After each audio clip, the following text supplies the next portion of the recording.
In 1989, Bangladesh was plagued by drought and crop failure, and people were suffering from hunger, disease, and water shortages. The country's leader ordered nationwide prayers for rain. People turned to heaven, and nature heard them, though not in the way we would like. The sky darkened, and a few hours after the prayer ended, a tornado hit the country. It is still considered the deadliest in known world history. In 1989, Bangladesh, whose low-lying territories usually suffer from floods, suffered from a long-term drought lasting from 2 to 6 months. It led to the loss of part of the crop, and lack of food caused epidemics, apparently related to the lack of clean water. At least 270 people died from diseases. Please like this video and subscribe to this new channel, and you will see many more interesting and useful things. On the morning of April 26th, it was still very hot and completely calm. Aware of the desperate situation of the people, President Hussein Mohammad Ershad ordered nationwide prayers for rain. Millions followed his call, but the result was not what was expected. At about 5 o'clock in the evening, the sky was covered with dark clouds,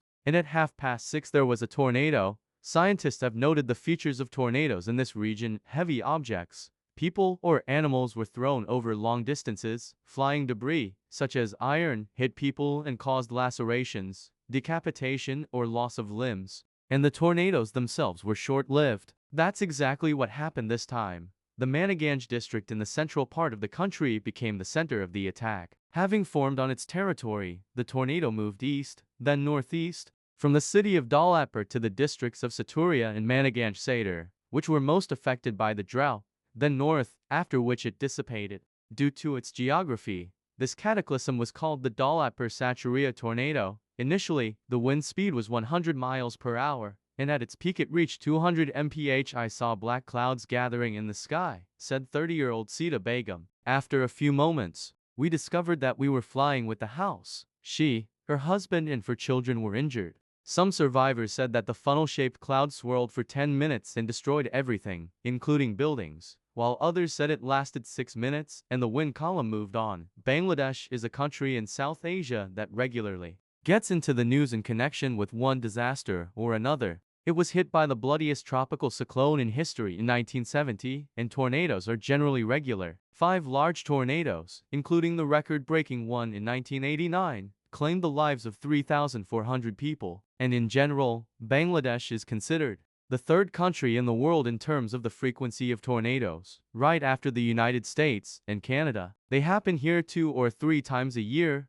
The reason for the frequent impacts of the elements is the climate of Bangladesh and the eastern part of India. In 1838 to 2001, scientists counted 85 tornadoes in this region, 24 of which claimed the lives of 100 or more people. At the same time, the risky area is not so wide anymore. It is bounded by the Bay of Bengal in the coastal mountain range in eastern India. Therefore, in the latter, only a narrow strip along the coast is under attack. But in Bangladesh, the central, southern, and southeastern territories with an area of about 12.8 thousand square kilometers are also affected. They account for 75% of tornadoes in this region. Moreover, most of these disasters occur in April. The tornado affected an area of up to 150 square kilometers, but the greatest damage was in a narrow strip about 15 kilometers long and just over 1.5 kilometers wide. On an area of about 6 kilometers, the elements completely destroyed all buildings. The cities were in ruins.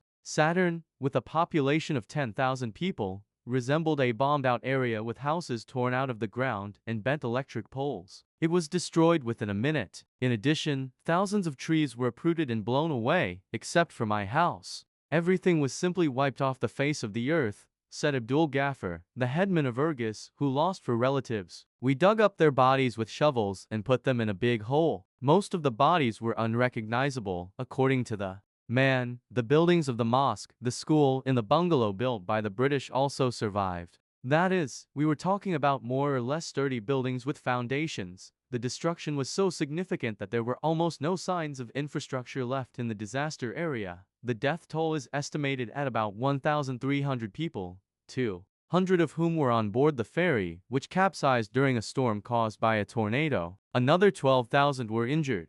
More than 80,000 residents found themselves without shelter, food, and water. Now we spend our days waiting for humanitarian aid, said Abdul Hai, a watch repairman. We can't work because we've lost even our tools. However, even when help came, not everyone could take advantage of it. In one of the villages, a man received rice from humanitarian services, but his stove broke down, and kitchen utensils were blown away by the wind, and he could not cook food. The operation to rescue people from the rubble began the same night, but in general, the government of Bangladesh did little to help the victims, and in the first 5 days after the disaster, when many could have been saved, they did not even think to seek international help. This was done only later. The main aid came from neighboring India and the United States. China and the Netherlands also helped with money, food, and water. The Dalat Persitoria tornado is still considered the deadliest in history, including according to the World Meteorological Organization. Today, it is usually written that the damage from the disaster was estimated at about $1.5 million, the current $3.8 million, although immediately after the disaster, local officials spoke of damage of $16 million.